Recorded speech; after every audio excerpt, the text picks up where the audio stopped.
GOTHIK walked through the mage city of Dalaran, taking in the atmosphere. One could practically feel the fear hanging over the city. Doomsayers wandered the streets, spewing portents of doom. Families hurried through the city toward any functioning portal they could find, and soldiers rushed in squads to their battle stations, their mana shields pulsating. The kingdom of Lordaeron was no more. Arthas had betrayed the kingdom for rulership of the dead, and Dalaran was his next target. The magical sentries reported that Fenris Keep was currently under assault by a horde of undead gnolls, and that the garrison stationed there suspected betrayal from within. They also revealed a massive undead force making its way towards the gates of Dalaran itself, Arthas leading their charge, with Kel'Thuzad at his side. GOTHIK delighted in the irony. The magical research that led to Kel'Thuzad's exile now led him on the path towards sweet and succulent revenge. Back then, GOTHIK had been one of the only people that had been informed by Kel'Thuzad of his transgressions. Together, they had ironed out the basics of the forbidden art of necromancy. Kel'Thuzad, however, was not as good as GOTHIK at covering his tracks. When he was exiled, GOTHIK hadn't even remotely been suspicious of any shady activity. He quietly kept contact with Kel'Thuzad as the now Archlich received his tour through Naxxramas, all the while recruiting other mages to his colleagues' cause, such as Thule Ravenclaw and the alchemist North. He longed to see the Dead Scar for himself, and the faces of the holier-than-thou High Elves once they were met with a real threat to their kingdom. The one regret he had about his decisions was leaving his best friend Garithos in the dark about the Scourge. GOTHIK would have preferred him at his side, but he was far too loyal to his now fallen kingdom. It seems he would have to convert him the usual way. Navigating through the panic-stricken city, he finally reached the entrance of the city library. After a few minutes of waiting, North joined him at the door. They nodded at each other and entered the library. Inside, the mage Gunther Arcanus was helping lawkeeper Polkelt sift through the countless magical tomes of the library in search of spells that would counter Kel'Thuzad's necromancy. North grabbed the attention of Gunther by telling him of urgent matters he had been summoned to attend to, leading him out of the library by the shoulder. GOTHIK slipped past them, knowing what he had to do. The old and withered lawkeeper turned and greeted GOTHIK with a meek smile, not knowing what fate had in store for him.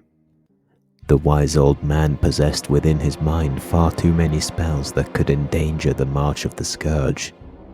GOTHIK quickly invoked a teleportation spell and grabbed Polkelt by the shoulder. They now found themselves in the middle of Silverpine Forest, far from the walls of even Ambermill. Polkelt looked around and then stared directly into GOTHIK's eyes, knowing exactly what was transpiring. A murderous smile spread across GOTHIK's face as he realized that the lawkeeper now knew about his long-concealed treachery. Polkelt sadly asked for a reason to GOTHIK's betrayal, yet his only response was to cast on him a spell of pain-numbing, reveal a hidden dagger, and slice open Polkelt's throat. GOTHIK did not say goodbye, for he knew that he would be seeing his victim again soon. Time was now of the essence. He quickly teleported back into the city and hurried for the meeting point of his fellow betrayers. The Archmages would soon block all teleportation spells in and out of the city, so they had to escape quickly before anyone could alert the authorities to Polkelt's disappearance. In his hurry, GOTHIK ran headlong into the path of Jaina Proudmoore, rushing to meet with Archmage Antonidas.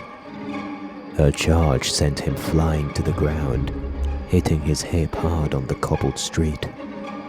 He just about heard her apology as she hurried off to the Violet Citadel. He could barely get up and continue his dash, as his hip had been badly damaged. The foolish girl had ruined everything. Gothic hobbled onward with all his might, but realized that it would all be in vain. North's portal would close long before he would arrive at their meeting place. The irony of his predicament struck him once again. He had been so close to immortality, yet here he was, practically immobilized by his still mortal body. It was then that Gothic's hip began healing, the bone repairing its splinters and cracks. Valroth, the Inquisitor who was sent by the survivors of Lordaeron that had taken refuge in their monastery, had found Gothic and used the holy light to heal his wounds. He thanked the clueless crusader and with renewed vigor rushed off to the meeting point. He just might make it. Every second counted. Antonidas had already announced the blocking of teleportations to his loyal subjects.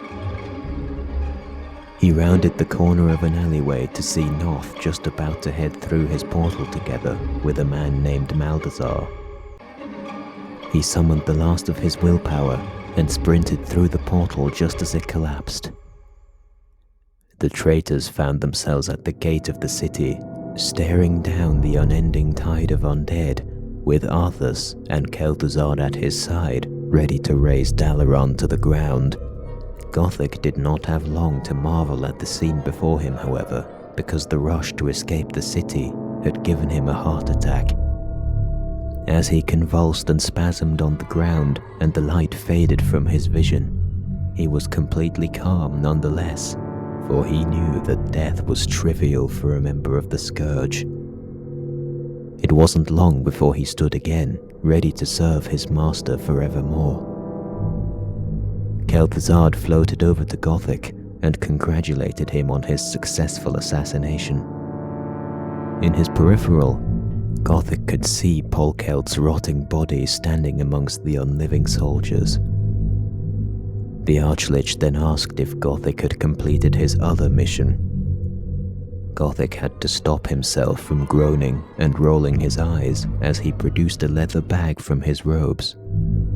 He opened the bag, and Mr. Bigglesworth jumped out, eager to reunite with his master. Kel'Thuzad granted Gothic near complete autonomy over his actions, as well as much control over the Scourge, and at this point, Gothic rested easy, knowing he had earned a nice relaxing city slaughter.